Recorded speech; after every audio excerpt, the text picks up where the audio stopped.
जय श्री कृष्ण बापूजी।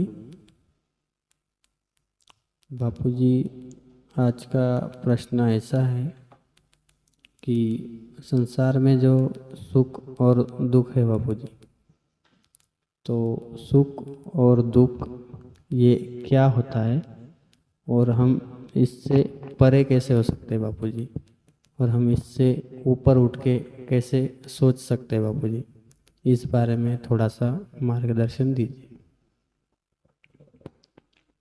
जी।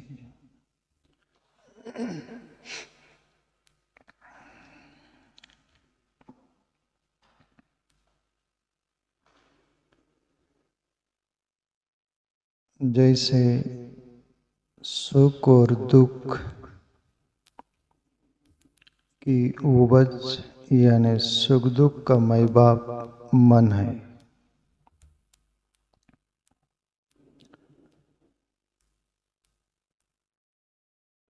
सुख दुख अपेक्षा से होते हैं। अपेक्षा की माई बाप मन है। मन और जीव आत्मा, आत्मा शब्द ज्वाइंट होता है जीव को, क्योंकि मन और जीव दोनों एक मित्र की तरह रहते हैं।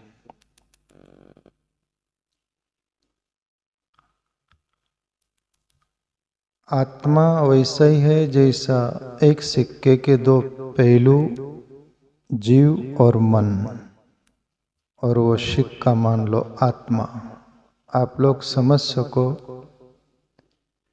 आपके ख्याल में आ सके, इसलिए मैं जितना सरल हो सके और आप समझ सको उस अंदाज में मैं उस पर प्रकाश डालने का प्रयास करूं।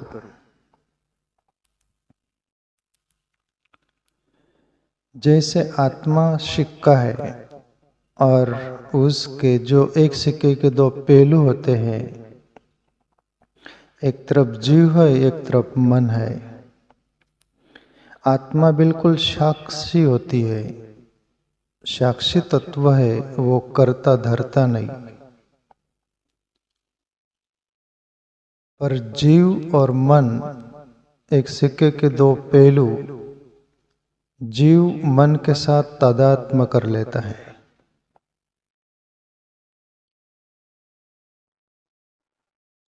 और फिर आत्मा तो साक्षी भाव से है जैसे है, और ये जीव कैसे मन के साथ घिसाता है या नहीं, पीछे पीछे भागता है या उससे जुड़ जाता है, कनेक्ट हो जाता है।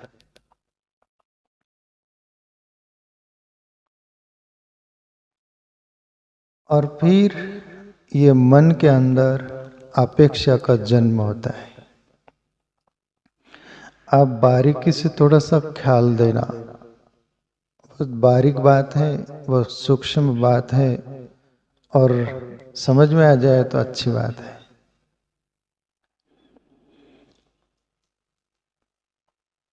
जीव का जन्म आत्मा से है, आत्मा से लगा हो, जिसको जीव आत्मा बोल देते हैं। यानी जीव आत्मा ही है, पर एक ऐसा मान लो उसको कि ये मन के साथ जुड़ जाने से वो जीव भाव में आ जाता है, जीव कहलाता है।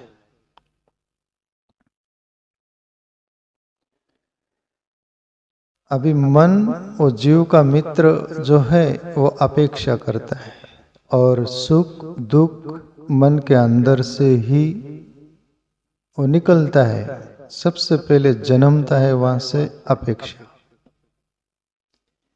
कभी भी अपेक्षा मन के अंदर ही है, आत्मा के अंदर नहीं। अपेक्षा रहित आत्म तत्व है, निरपेक्ष है, वो साक्षी है, दृष्टा है। पर यह जीव मन के साथ बद्ध रूप में रहता है, घिसाते रहता है, पीछे पीछे उसके तादात्म्य होकर चलते रहता है वाली बात। तो मन अपेक्षा करता है। अभी अपेक्षा और उपेक्षा, जैसे एक व्यक्ति है, धड़ एक है और दो सर है, दो मुंह है। अपेक्षा और उपेक्षा, और ये मन से लिंक रहती है। मन अपेक्षा बार डाला और फिर अपेक्षा वो सिद्ध हुई तो खुशी होती है, यानी सुख होता है। तब हम अंदर से भी प्रभावित होते हैं, हमारा अंतःकरण, तो अंदर हम खुशी महसूस करते हैं, सुख महसूस करते हैं, और बाहर भी इफेक्ट गिरता है, चेहरे पर भी, शरीर पर भी और लोगों पर भी। हमारी अपेक्षा जो हमने चाहा वो पूरी हो जाती है, तब उसको सुख बोलते हैं।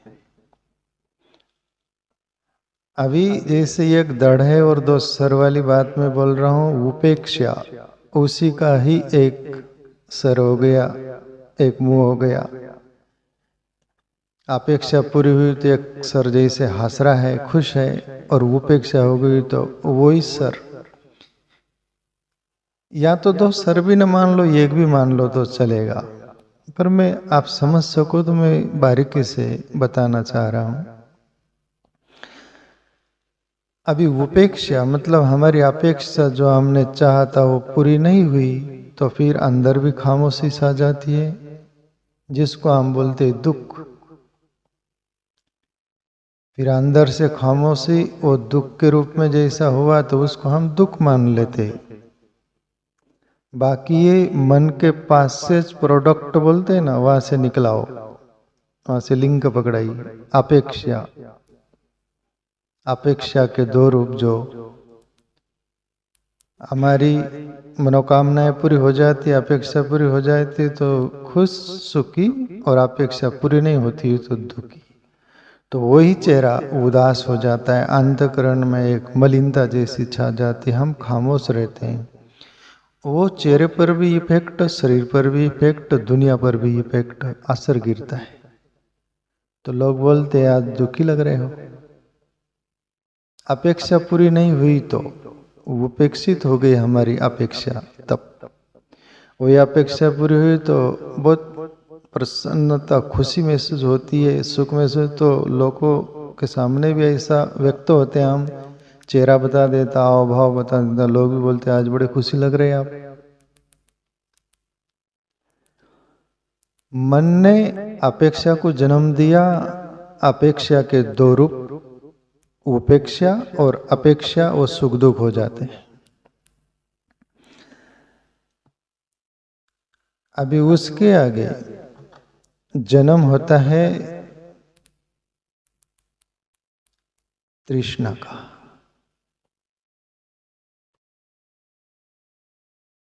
और दुख का। तृष्णा जन्म देती है,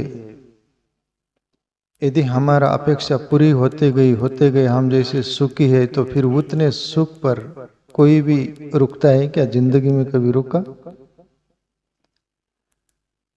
तुमको 1,00,000 रुपया नसीब नहीं थे, 1,00,000 रुपया की अपेक्षा थी, पूरी हो गई तो आपकी 10 लाख की अपेक्षा होती है, 10 लाख की होती है, फिर करोड़ों तक की अपेक्षा होती है, फिर अरब खरब तक, और यहाँ तक कि दुनिया में मैं पैसे वाला एक नंबर हो जाऊं, वहां तक की अपेक्षा रहती है।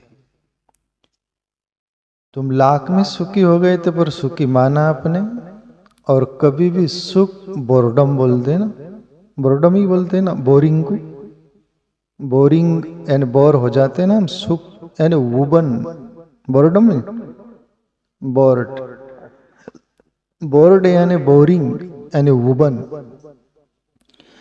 दुनिया में कोई भी सुख स्थिर नहीं रहता, बोरिंग लाता है, बोर होता है।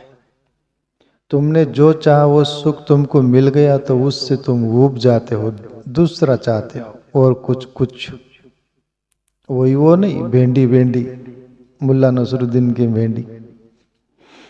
मैं वर्षों से सुना था कि मुल्ला नसरुद्दीन एक मंत्री था जैसा, और बादशाह साहब के वहाँ रहा करते थे। तो एक दिन बादशाह साहब नाराज रहते थे, खामोश, तो एक दिन मुल्ला नसरुद्दीन बाजार जाते और भेंडी खरीद के लाते हैं। राजा पहली बार खाता है, बादशाह तो बड़ा खुश होता है कि ऐसी क्या चीज, बड़ा प्रसन्न जैसा लग रहा है, खुशी लग रहा है। मुल्ला नसरुद्दीन सोचता है कि ये खुशी का राज मिला। आज एक पाव भर भिंडी लाई थी तो फिर कल आधा किलो ले आया। राजा जितना आज खुश हुआ था पहले दिन, दूसरे दिन हुआ खुश, पर खुशी में फर्क आ गया। तब मुल्ला नसरुद्दीन बोला कि 1 किलो भिंडी ले आते। 1 किलो लाया, बनाया और राजा के सामने रखा। राजा ने लात मार दी, ये क्या चारा लगाया रोज रोज भिंडी भिंडी भिंडी। तो कोई भी चीज हो वो पैदा कर देती है, तो ऐसे ही सुख वो पैदा कर देता है। दुनिया में अमेरिका जैसी कंट्रीज है, अदर कंट्रीज है, कुछ कुछ रिच कंपनी है। ये कंट्रीज कंपनी नहीं, कंट्रीज यानी देश रिच है, बिल्कुल संपन्नता है सब तरह से, पर भोग से भी उब गए, पैसे से भी उब गए, सत्ता से भी उब गए, सब संसाधनों से उब गए। कहीं सच्चा सुख नहीं मिला। सुख मिला न मिला खो गया, मिला न मिला खो गया। तो आखिर वो तो सोचे कि सुख तो इनमें भी नहीं, बोर्डम एंड बोरिंग, बोर हो गए। तो फिर उन्होंने आध्यात्मिकता की ओर खोजाना कि वही सच्चा सुख है। तुकाराम बाबा बोले, सुखा लागी सी करी तड़मड़, पंडरी सी जाए केवल। ए जीव, तू सुख खोज रहा है, तेरे को सुख कहीं नहीं मिल रहा। जहां भी सुख खोजता है वहां से दुख निकल पड़ता है। इसलिए सच्चा सुख चाहिए तो ईश्वर की शरण जा, ईश्वर का हो जा। वो आत्मचिंतन कर, वो आत्मा को जानकर अमर, तत्व को जानकर अमर हो जा, वही सच्चा सुख है। बाकी सब सुख के नाम पर धोखाधड़ी है। तुकाराम बाबा बोले। तो कोई भी सुख उबाने वाला होता है, उसके आगे बढ़ना चाहता है, और दुनिया में फिर ये सुख का बच्चा पैदा होता है, तृष्णा। ठीक, बच्चा भी बोल दो तो कोई हरकत नहीं।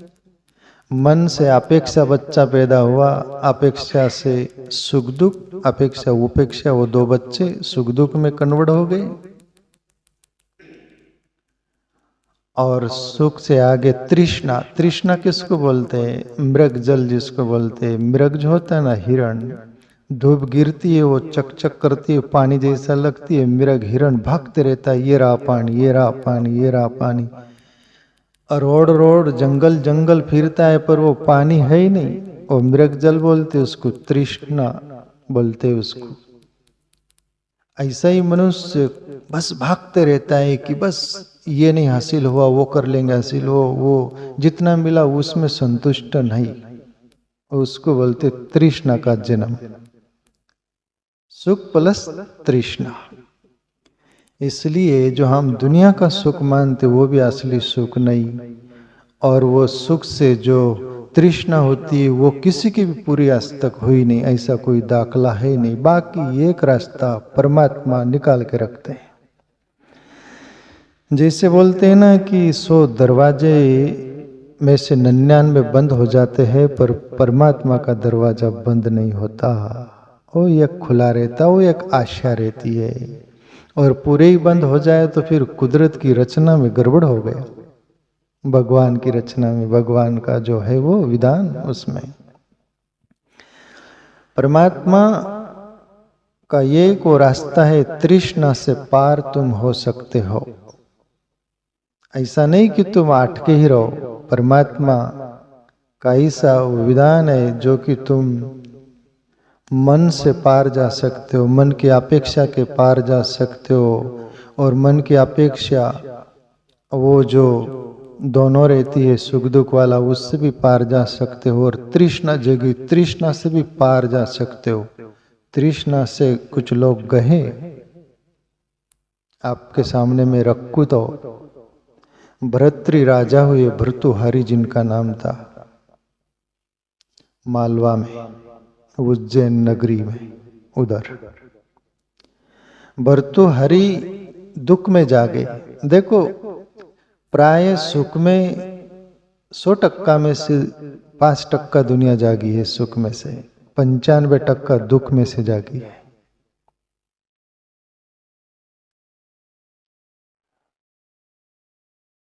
और कुछ 2-4% बोल लो तो वो किसी का दुख देखकर जागी है। भर्तृहरि भर्तृ राजा अपने राजमहल में, घर में, परिवार में दुख देखा। रानी पिंगला का वो जो था उसका कुछ अनुभव हुआ तो वो दुख बहुत बड़ा दुख था उनके लिए। उसकी वजह से वो दुख में सोचा कि यहाँ सभी जगत का जो भी कुछ है ये सब दुखदाई है और ये छोड़ देना चाहिए। छोड़ के गोरखनाथ की शरण ली जंगल में जाकर।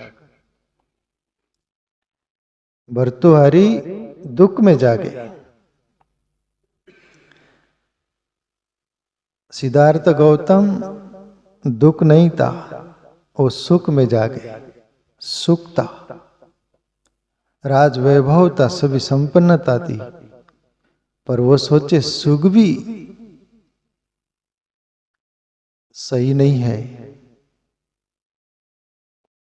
दुख तो सही नहीं है पर सुख भी सही नहीं है। और दुख सुख के अंदर दो गर्त में मनुष्य पड़ा रहता है। आज सुख में गिरा, कल दुख में गिरा। और सुख प्लस दुख है, जहां सुख है वहीं खड़ा उसकी छाव के रूप में दुख खड़ा रहता है। अपन बोलते सुख कायम ऐसा रहे, इम्पॉसिबल, असंभव। सुख की जो टाइम होता है वो पूरा हुआ तो दुख अटैक कर देता है। फिर तुम बोलते ये क्या हुआ? यही जीवन है, सुख और दुख। वैसे ही जैसे दिन है रात है,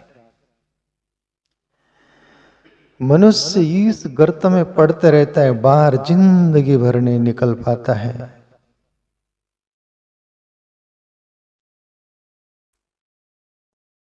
एक राजा हुआ, एक छोटी सी कहानी के रूप में लो, जो दूसरों का दुख देखकर जगा। आप ये 2 राजों की बात सुनी ना, भर्तृहरि यानी भर्तृ दुख देखा, जीवन में पार हो गया।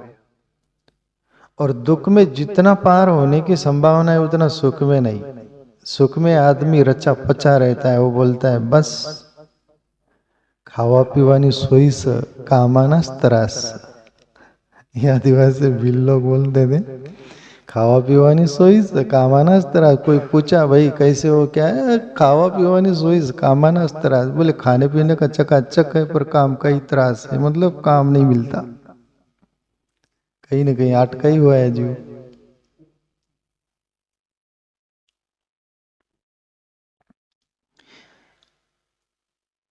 सुदोधन का बेटा सिद्धार्थ गौतम सुख था, फिर भी वो बोले नकार दिया और सत्य की खोज की। और उस अमर तत्व जहाँ आनंद के सिवा कुछ नहीं है, ईश्वर आनंद स्वरूप है, उसकी तलाश की, खोज की अपने अंदर।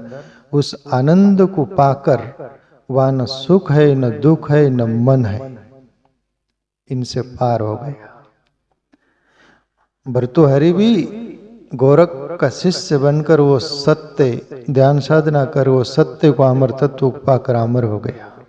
अब एक राजा दूसरों का जीवन में, कोई अपनी दुख से जागता है, कोई सुख से जागता है, और तीसरा दूसरों का दुख देखकर कैसे जागता है। वो छोटी सी कहानी समझने जैसी।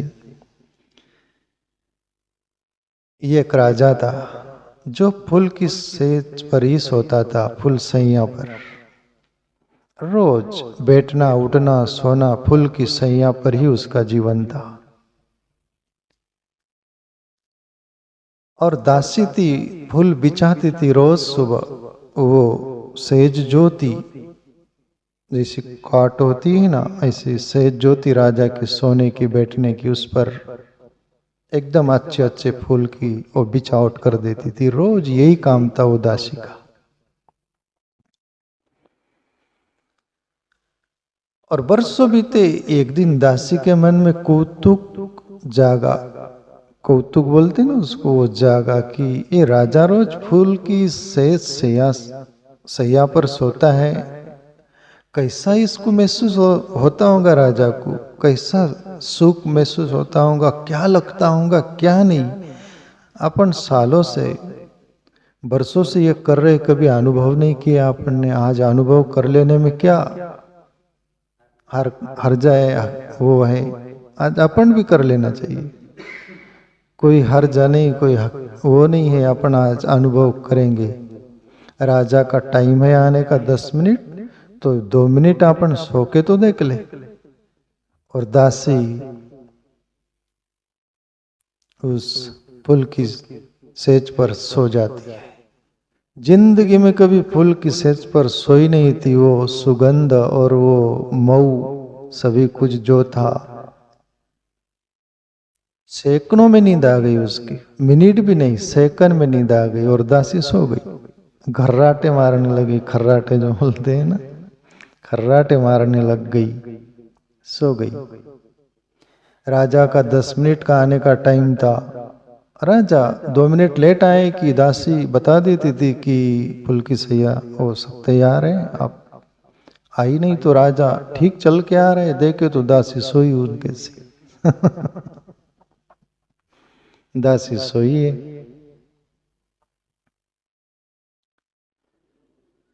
राजा के पास हंटर था, वो जो चांबुक बोलते हैं ना, वो हंटर था।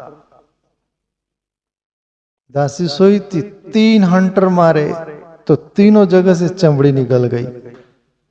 दासी ऐसा लगा दासी को कि जैसे स्वर्ग में वैकुंठ में पहुंच गई कि नरक लोक में पहुंच गए। ऐसे कौन से लोक में पहुंची जहां मार शुरू हो गई मेरे पर। हाके वक्के रह गई। उठकर देखी, वो नीचे भी नहीं उछाल मारी, देखी हुआ क्या क्या, स्वप्न में हो रहा है कि हकीकत हो रहा है। आप अंदाज आकलन करिए, ऐसी स्थिति हो तो आप भी हके बके रह जाओगे। दासी बिल्कुल चौंक गई और राजा तरफ देखकर एकदम खिलखिलाकर हंसी हो। राजा और चौंक गया, ये क्या है। एक तो पहले भूल की, दूसरी मार पड़ी और तीसरा हंसना, ये तो समझ के बाहर है। राजा देखते रहे कि क्या मामला है ये। दासी को बोलते कि क्या बात है।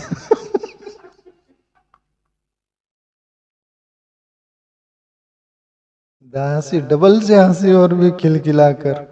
राजा बोले आखिर मामला क्या है, आपके साथ सलूट ऐसे इस अंदाज में वह चमड़ी निकल गई आपकी और हंसे जा रही। तीसरी बार खिलखिलाकर हंसी। तब राजा बोले अब रहा नहीं जाएगा, आप राज बता दासी। अब राज जाने बगैर मुझे भी चैन नहीं। दासी बोली सुनना है राजा, जिंदगी भर मैं आपकी सुनी, आप सुनो मेरी बात। आपके घूंघट के पट खुल जाएंगे राजा। घूंघट के पट खोल रहे तो ये पिया मिलेंगे, कबीर का पद है ना। दासी जो भी बोली, पर सुनना है राजा तो सुनो। मैं इसलिए हंसी बोले, चंद मिनट में ये फूल की सैया पर सोई हूं, जिसका परिणाम, जिसका फल 3 हंटर चमड़ी निकाल दिए।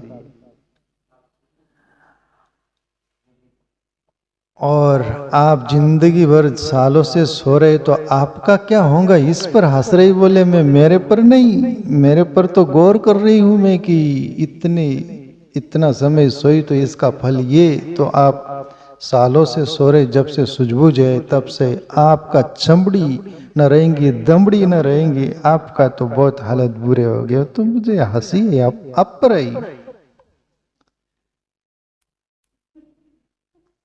तब तो राजा लग गई, वो बोलते ना सबद्री लागी सो जाने। राजा अच्छा रहा होगा सज्जन, दासी का दुख देखा, दर्द देखा कि ये सुख का फल भी यही, तो आप जाग जाना चाहिए। और कहते हैं कि वो राजा जाग गए, उस दिन से उदास रहने लग गए। और तुम लायक हो जाओ तो प्रकृति का नियम है, तुम्हारी लायकात पूरी करने के लिए प्रकृति व्यवस्था करती है। कहते हैं कि कहीं से घूम फिरते हुए एक संत आए और देख के राजा से उदास बैठे थे। क्या बात है, ये ऐसी ऐसी बात है। वो सूझबूझ मिली संत से और संत बोले कि इसमें से बाहर निकलना हो तो मैं जो बताऊं वो करो, और वो सत्य को जानकर सुख दुख से परे हो जाओ, आनंद में पहुंच जाओ। ईश्वर आनंद स्वरूप है, इसलिए सच्चिदानंद बोलते उसको। संत की बात मानी, उस लिख पर चले और वो अमर हो गया होगा राजा। तो कहने का तात्पर्य में इतना बोला, ये राजा दूसरों का दुख देखकर जागा, सिद्धार्थ सुख में जागा, भर्तृहरि दुख में जागा।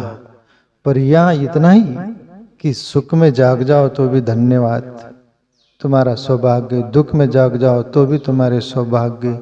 किसी का दुख देखकर जाग जाओ तो भी तुम्हारा सौभाग्य। कहीं से भी जाग जाओ, पर जाग जाओ, वरना इस दुनिया में हम शरीर मिला हमको, पैदा हुए हम, जिंदगी भर जब तक रहेंगी, जैसे दिन और रात चलते रहते वैसे सुख और दुख चलते रहेगा। ये जीव और मन सूक्ष्म शरीर, जीव यानी शरीर और मन यानी सूक्ष्म शरीर में रहने वाला तत्व जिसको मन बोलते हैं,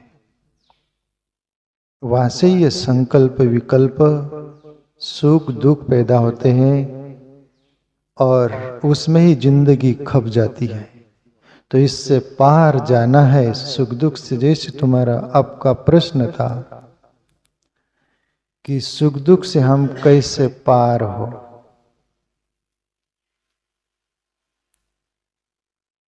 सुख दुख से पार होने के लिए ये आखिरी रास्ता है। आखिरी जो तृष्णा का जाल चलता है उसको तोड़ना हो। तो फिर मैं कौन हूं, ये मन क्या है, ये जीव क्या है, आत्मा क्या है, उस पर रिसर्च करना पड़ेगा। उसके लिए रिसर्च करने के लिए अपनी आंख बंद करना पड़ेगा, टटोलना पड़ेगा। मैं कौन हूं, ये मन कौन है, ये सुख दुख कहां से आते हैं, वो सभी कुछ खोजना पड़ेगा। और इसमें थोड़ा सा ये भी सुनने समझने जैसा है, सुख के आदि हम क्यों हो जाते हैं और दुख का भी आदि हम क्यों हो जाते हैं।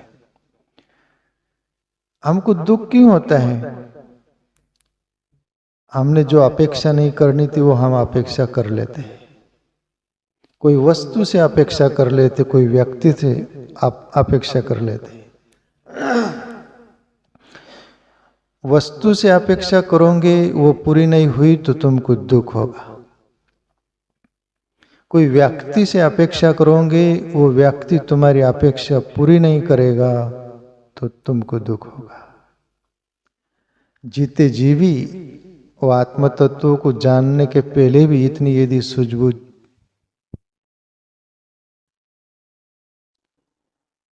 तो इतनी सूझबूझ चाहिए, तब हम आत्मज्ञान के पहले भी प्रसन्न रह सकते हैं,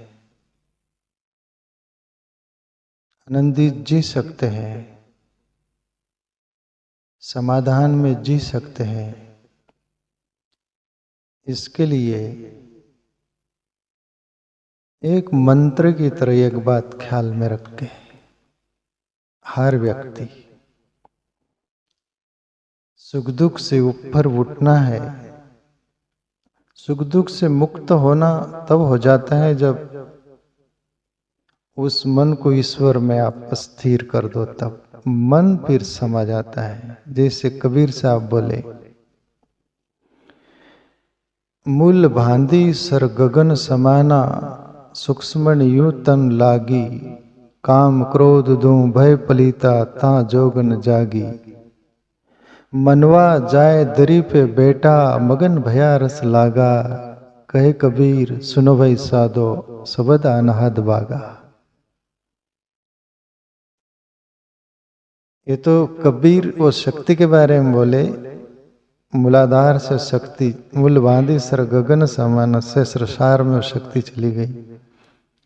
सूक्ष्म यूं तन लागी, वो सूक्ष्म नाड़ी से यात्रा होती है। और फिर काम क्रोध में जो हम परेशान थे वो परिवर्तित हो जाते, काम राम हो जाता है, क्रोध करुणा हो जाती है।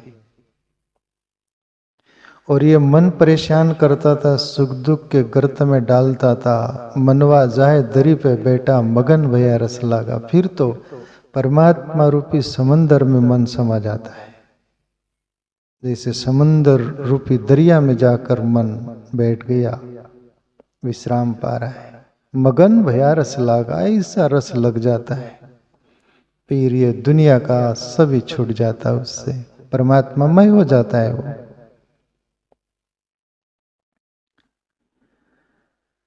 तो ये मंत्र जो मैं बोल रहा हूं, ये सुख और दुख से ऊपर उठकर जीना हो तो ये मंत्र की हृदय में गांठ मार लेना। गांठ मारकर बंद नहीं रख लेना, उसको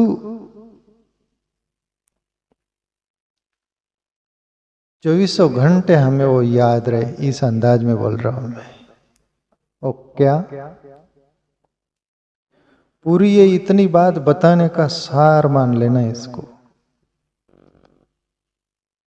सुख भी आता है तो उसको भी मेहमान के रूप में देखना कि ये अभी आया है, उसका प्रभावित उसमें होए भी ना, सम रहना। जैसे कोई लोग सुख में ऐसा फूल जाते हैं, फिर वैसे ही जैसा फूका फूकते अपन और हवा निकल गई तो आवाज होता है, और ये क्या हुआ, हवा निकली मतलब दुख आ गया। वो फुग्गा फुगा गया था तब लगा वाह। तो सुख में कभी फूल मत जाना। दूसरी बात ये पक्का ख्याल में रखना कि सुख आया है तो इसके पीछे ही दुख छुपा हुआ है। दुख से भी संघर्ष करने की अंदर कैपेसिटी रखना और वो हिम्मत रखना। नहीं तो सुख में सुखी हो गए से लग रहे, दुख आ गया तो सिकुड़ गए, फिर ये तो बात। और शेर बोलते ना, गम की अंधेरी रात में दिल को बेकरार न कर, सुबह जरूर आएंगे सुबह का इंतजार कर। गम की अंधेरी रात यानी दुख की अंधेरी रात आती है, पर वो उसका समय रहता है, फिर दिन भी निकलता है सुख का। सुख को भी देखना और दुख को भी देखना, दोनों को देखने वाले होकर जीना, तो फिर सुख दुख से प्रभावित नहीं होगा जीवन। प्रभु श्री कृष्ण गीता में बोले कि मेरा भक्त सुख दुख में सम रहता है। तो ऐसा भक्त अंदाज में जीना, दोनों को देखते रहना। और दुख को कभी किनारा मत करना। अपन दुख को किनारा करते हैं, सुख आ जाए तो उससे लिपट चिपक जाते हैं, दुख आ गया तो उससे किनारा करते हैं। अभी जरा अंदाज लगाइए, सुख तुम्हारा था तो फिर ये दुख किसका है? यदि सुख तुम्हारा था तो फिर ये दुख किसका है? तो वहां पर विवेक रखिएगा अपन सब कि ये दुख भी मेरा है। मैंने सुख से प्रीत किया, प्रेम किया, तो दुख से क्यों नहीं? तो मैं दुख मेरा ही है तो मैं उससे भी प्रेम करता हूँ, उसको भी आत्मसात करता हूँ। मैं उसको किनारा नहीं करूँगा, मैं उससे दूर की हूँ, तो फिर वो दुख भी दुख नहीं रहेगा और उसका समय रहेगा, वो भी चला जाएगा। फिर तुम्हारे अपने जीवन में सुख भी आता रहेगा, दुख भी आता रहेगा। दोनों को देखने वाला तुम अपन साक्षी हो जाना। वो एक बात बोलते हैं ना, न हम सुख खरीद पाते न गम को बेच पाते। न हम सुख खरीद पाते न गम को बेच पाते, फिर भी न जाने रोज कमाने क्यों जाते। किसी ने खास कुछ कहा है कि जिंदगी में सुख आ जाए तो मिठाई समझकर चख लेना, और दुख आ जाए तो दवाई समझकर खा लेना। तो दोनों को औषधि बना लेना। दुख में मेडिसिन औषधि काम आती है और सुख में मिठाई आती है। तो दोनों को बीमार हो गए तो दवाई की तरह दुख को ले लेना, और भले चंगे खुशिये सुख में है तो सुख को चख लेना। दोनों से लिपायमान मत होना। एक से भी लिपायमान होंगे तो तुम्हारे जिंदगी में सुखी जीवन जी नहीं सकते, जीवन दुखी ही रहेगा। और मन ही कारण है जो सूक्ष्म शरीर के साथ आता है और जाता है। स्थूल शरीर यहाँ छूट जाता है, बॉडी गिर जाती है, पर सूक्ष्म शरीर में मन रहता है, आने जाने वाला यात्री है। वही हमारे संस्कार के दुख सुख के पोटले बांध कर ले जाता है। दूसरा जन्म मिला वहां कर खोलता है, आओ बाजार भरी है, ले लो। कोई ऊपर हाथ करके बोलता है आओ माल खरीदो, उसके झोली में मन ले जाता है सूक्ष्म शरीर के साथ। तो मन ही कारण है। एक वो पंक्ति है ना, कोई मन ही देवता, मन ही ईश्वर। मन से न कोई बड़ा, मन उजियारा जब जब फैले, जगत उजियारा होए, जग से चाहे भाग ले कोई, मन से भाग न पाए। तोरा मन दर्पण कहलाए। ईश्वर की दर्जा दी मन को। और जगत से एक बार तुम भाग लो, पर मन से कहाँ भागोगे? मन तो अंदर है ना। तो मन के साथ उसको देखो, मन क्या है।